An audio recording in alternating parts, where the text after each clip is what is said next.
Welcome. The Forbidden History of Great Zimbabwe, a monument too advanced to be African?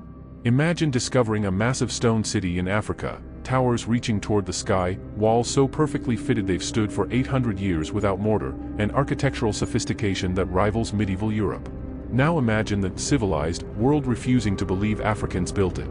This is the story of Great Zimbabwe, a monument so magnificent that European colonizers spent decades lying about its origins rather than acknowledge African genius. The discovery and denial. In 1871, German geologist Karl Mach became one of the first Europeans to document Great Zimbabwe's ruins. His conclusion? Africans couldn't possibly have built this. He attributed it to Phoenicians, claiming the wood smelled like his pencil, which was made of Lebanese cedar, therefore it must be the Queen of Sheba's palace. Yes, he literally sniffed wood and decided an entire civilization's history. British colonizers followed suit with even more absurd theories. King Solomon's miners built it. Arabs constructed it. Ancient Sabaeans from Yemen were responsible. Anyone but indigenous Africans. The racist logic was simple: if Africans built something this advanced, it would destroy their justification for colonization. The magnificent reality. The truth is far more impressive. Great Zimbabwe was built between the 11th and 15th centuries by the Shona people's ancestors, specifically the Kingdom of Zimbabwe. At its peak around 1400 CE, approximately 18,000 people lived in this sprawling city that covered 7.22 square kilometers. The great enclosure's walls stand 11 meters high and stretch 250 meters in circumference. The conical tower rises 10 meters, built entirely of granite blocks cut to fit so precisely that not a drop of mortar was needed. Over 900,000 stone blocks were used in construction. This wasn't primitive, this was engineering mastery. Wealth and power. Great Zimbabwe controlled the gold and ivory trade routes between the African interior and the Indian Ocean coast. Archaeological evidence proves they traded with civilizations across the world. Chinese Ming Dynasty pottery, Persian ceramics, glass beads from India, and even coins from Kilwa have been excavated from the site.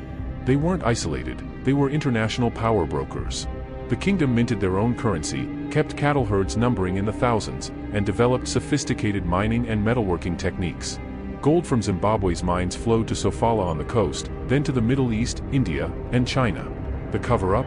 When Cecil Rhodes's British South Africa Company colonized the region in 1890, they renamed it Rhodesia and began systematically looting Great Zimbabwe. The Ancient Ruins Company Limited, yes, that was its actual name, was granted permission to prospect the site. They removed countless artifacts, melting down gold objects and scattering archaeological evidence that took decades to recover.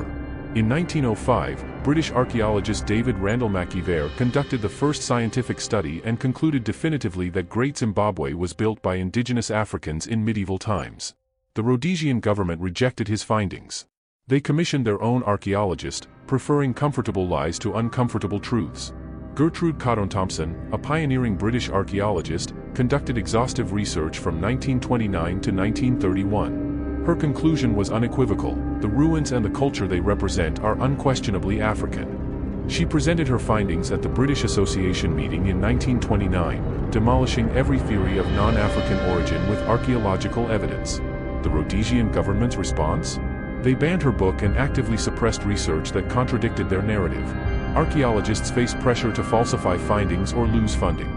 It wasn't until the 1950s that the African origin of Great Zimbabwe became widely accepted in academic circles, and even then, the white minority government of Rhodesia continued the denial until Zimbabwe's independence in 1980. The scholars who fought for truth. Roger Summers, archaeologist and keeper of the Great Zimbabwe Museum from 1947, faced enormous pressure but maintained scientific integrity. His 1963 publication provided irrefutable carbon dating evidence.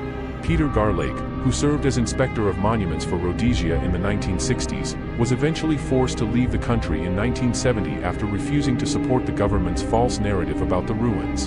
The legacy?